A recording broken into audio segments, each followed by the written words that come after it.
Hey guys, today we're looking at a new unit. We're looking at an introduction to radicals. And radicals is talking about basically just square roots. That's what a radical symbol is. So we're looking at simplifying radicals. So the idea is that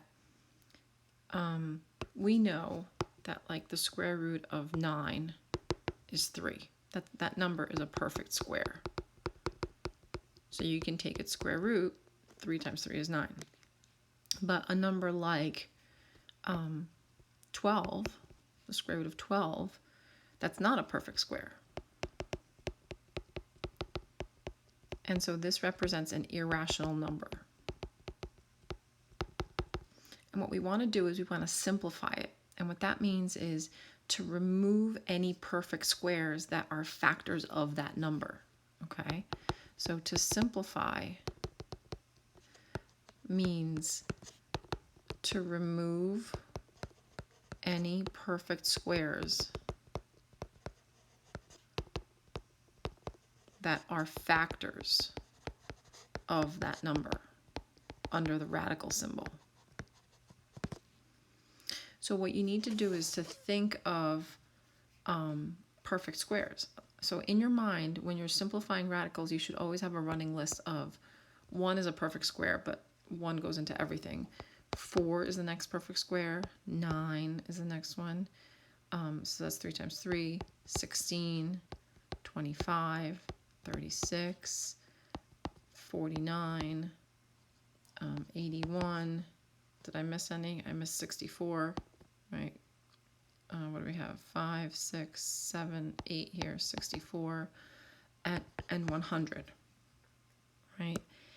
If a number has any of these perfect squares as a factor, then we remove it. So it's kind of like simplifying fractions. It's kind of like you would never leave a fraction as just 2/4, right? You would basically divide by any number that goes into both of them. It's a half. So same thing here. You wouldn't leave the square root of 12 as a square root of 12, because out of this list that I just made, what perfect squares go into 12? What perfect squares are factors of 12? Well, 4 goes into 12. 4 is a perfect square. So 12 contains a perfect square. So what we do is we rewrite this as 4 times 3. So it's still 12. But now I can see the perfect square that's a factor of it. And what I'm going to do is I'm going to take its square root. So I'm going to take the square root of 4, which we know is 2, and I'm going to take it out. And I'm going to put it outside. 2 is just a rational number. And so this 2 times the square root of 3, we write it like this, 2 times the square root of 3 is a simplified version of the square root of 12. And you can check on your calculator. If you go on your calculator and type in the square root of 12, which I'm going to do right now on my calculator, I get 3.46410. I get this long irrational number that starts with 3.464. If you type in 2 times the square root of 3, you get the same exact number. It's just like 2/4 equals 1/2. They're the same value, but one is simplified. Same thing here. So what you've done is you've removed the square root of 4, which is 2. That's rational. You put it on the outside. And then the square root of 3, the part that's irrational, remains in the radical. Okay, and that's what we do with all square roots or all radicals. So here's another example. Example 2. Let me change. Example 2. Say I give you the square root of 50.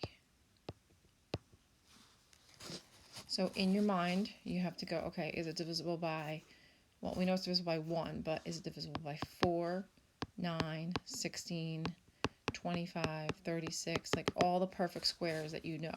So, or you can use your calculator. Also, divide by 4, divide by 9, divide by 16, divide by 25, until you come across a perfect square that goes into 50. So you don't want to think of 5 times 10. 5 times 10 doesn't help you because 5 and 10 are not perfect squares. You need one of these perfect square numbers to go into it. So if you think carefully, 25 goes into it. So you rewrite this as this is really 25 times 2. It's the value, it's still 50. And then whichever one is a perfect square, that's the one you're going to take the square root of. So 25 is a perfect square. I'm going to take the square root of 25, which is 5. So my final answer is 5 times the square root of 2. And again, you could check that if you wanted. Square root of 50 on your calculator is the same irrational number as 5 times the square root of 2. All right, here's another one, example 3. Scroll down. Oops. I don't know why it does that. Okay. Example 3. The square root of 48.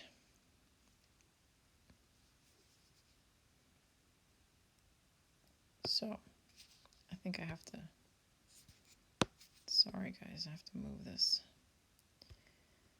It won't let me scroll down. Great. Okay. So I'll do it over here. Example 3, the square root of 48. So as you're thinking of numbers that go into 48 that are perfect squares, it's not letting me erase that either. Okay. You might come across 4 goes into 48. So if you stop at 4 and you say, okay, 4 times 12 is 48, that's fine. There's really 2 ways to do this. So you could say, okay, 4 times 12 is 48. That's great. The square root of 4 is 2. So 2 goes on the outside. 2 times the square root of 12, though, is not completely simplified because there's still a perfect square that is a factor of 12. So 4 still goes into 12 again. So you'd have to do this again. It won't let me erase this, sorry. So I would have to do this again. I'd have to leave the 2 on the outside and rewrite 12, break it down into 4 times 3, remove that perfect square. Square root of 4 is 2. Put that on the outside and multiply those two 2's and get 4 times the square root of 3 as my final answer.